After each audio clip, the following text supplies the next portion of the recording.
C'était l'été, une vraie canicule. Deux hommes qui voyageaient ensemble s'étaient arrêtés en chemin pour laisser tomber la chaleur. Et l'un d'eux s'était étendu à l'ombre.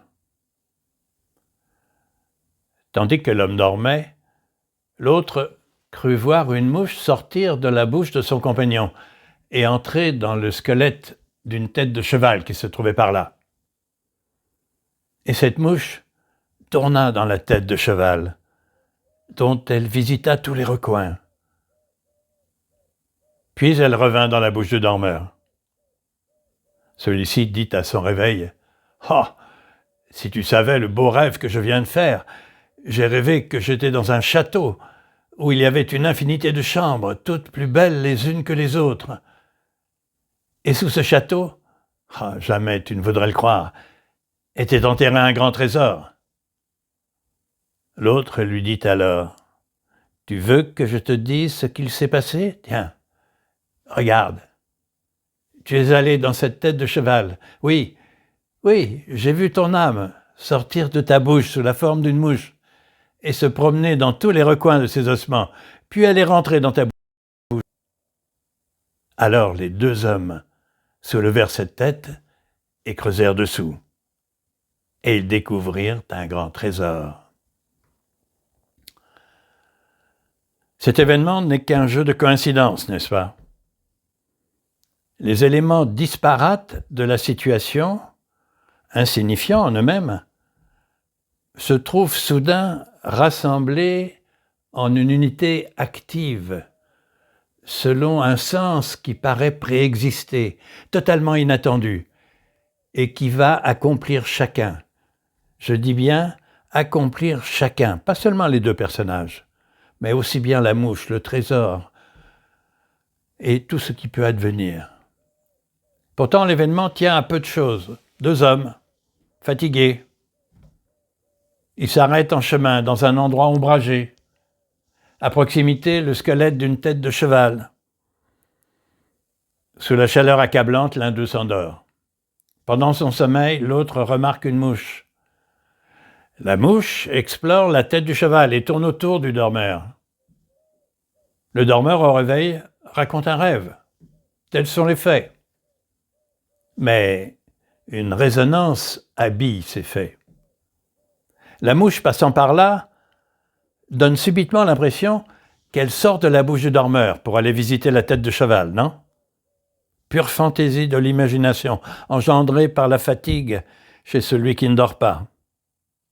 En tout cas, il a vraiment l'impression que la mouche est sortie de la bouche de son compagnon pour explorer la tête du cheval et y est retournée.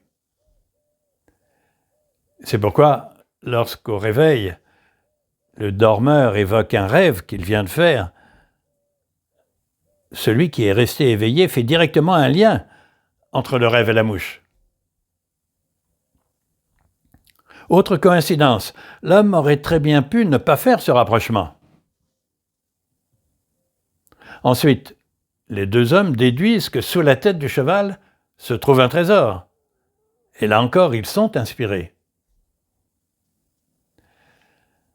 Dès la première intuition qui les pousse à s'arrêter à cet endroit, tous ces enchaînements se déploient sous l'impulsion de l'inspiration. La mouche aussi a été inspirée. Comme le trésor lui-même, enterré sous cette tête de cheval, elle-même laissée à cet endroit. Tout est à considérer. La conscience est partout, et la conscience inspire, stimule, fait advenir les choses. Alors, pourquoi encore ce trésor tombe-t-il aux mains de ces deux hommes ?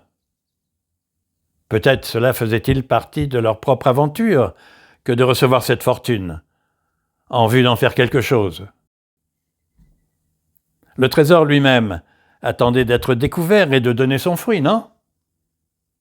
Sa potentialité aurait pu être dévoilée plus tôt, puisqu'un rien a suffi pour le révéler. Et ce rien-là aurait pu se produire autrement, en d'autres temps, pour d'autres personnes, par d'autres coïncidences. De tous ces facteurs, enfin, lequel est le plus signifiant? L'appel de ce trésor pour l'usage qui va en être fait? Ou la vocation de ces deux hommes? Qui sait? De tels événements invitent à se mettre en résonance avec ce pouvoir de vie qui est là partout et à le reconnaître comme la vraie cause de ce qui arrive. Car c'est lui qui agit à travers tous les êtres vivants en les inspirant. Pouvoir de vie qui, par des alignements saisissants, induit le sens de ce qu'il veut manifester. Ce pouvoir de sens, cause des coïncidences, est la conscience elle-même.